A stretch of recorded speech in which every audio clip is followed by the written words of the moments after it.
So guys, if you remember, I left off on getting the that tongue and groove finish on the underside of the porch roof.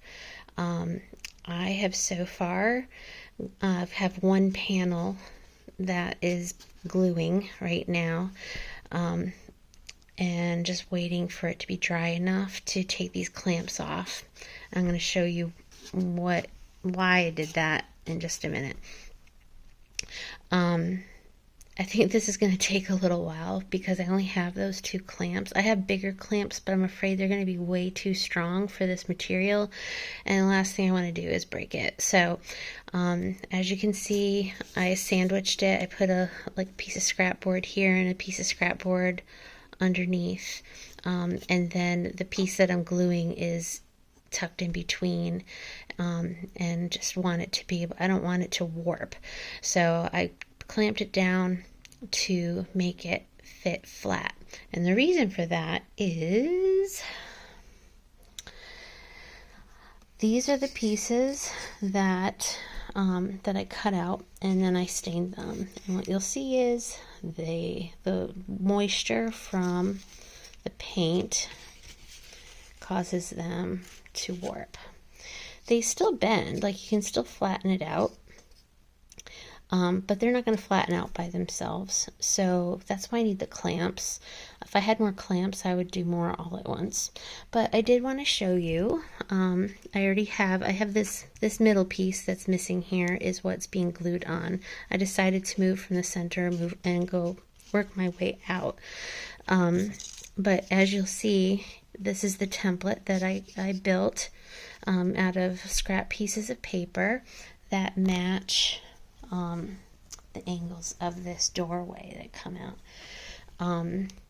So this is for, these pieces will go on this section, the big section there.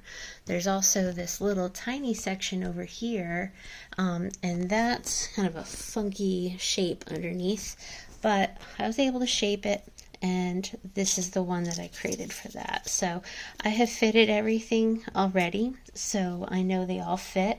One of the things that I didn't account for is that on the bottom under here we have this brick, and it kind of gets in the way up on the top there. In some places it's kind of tight, so it doesn't, it can sometimes kind of get in the way of fitting the pieces in. But anyway, this is the other color I decided I'm going to go with. It may not be perfect, but it's close enough, and I would say it also kind of matches that color. So I think that will make a nice roof finish, as well as the porch floor. We'll do something like this. I'm not sure yet. I haven't gotten there. What I used, I just put some water. It wasn't this one. Hold on. I used some watercolor. I started with watercolor. This right here is, is there a name? Oh, here it is. Oh, burnt sienna. So this is a burnt sienna watercolor pigment. This is a cheap watercolor. And then this one here is a brown. Let's see. This is acrylic paint, actually. And all I did was, I'm trying to see what this one's also burnt umber. Huh, how about that? It looks a lot darker. Anyway, what I did was I just took a bowl or a cup, and I just put the watercolor inside there with some water, because I was just kind of creating a wash, like a water stain for the wood. I did try to add some of the wood stain to it, and it did kind of I don't think I have it. I think it's being used. It's clamped up there on the roof. it made a weird finish, so I didn't go with that. I tested it out first. But anyway, this is all dry right now, but I'll add water to it, and this is the pigment that's left over. So I used the watercolor in there, and then to darken it or make it a little richer, I added just a little bit of the acrylic, and I just kind of stirred it up and made my own little water-based stain for the wood. Again, when you're adding water to wood that's this thin, it's going to curl. So when I was drying it, what I tried doing, and it didn't work completely, but it did a pretty good job, was I placed these all upside down, and then I took something heavy, like that container over there, and just placed it right on top to weigh it down so it would dry flat.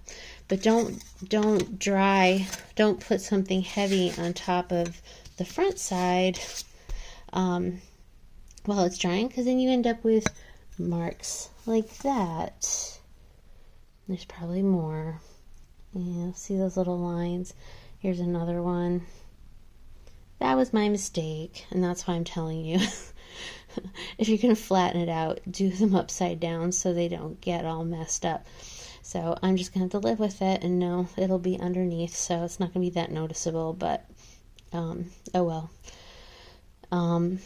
So that's it for now. I also cut out a whole bunch of these little guys, and these go like up here on top of the window. So anyway,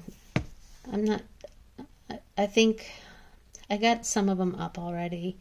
I think that the wood itself is it tears when you cut it, like the edges aren't very smooth.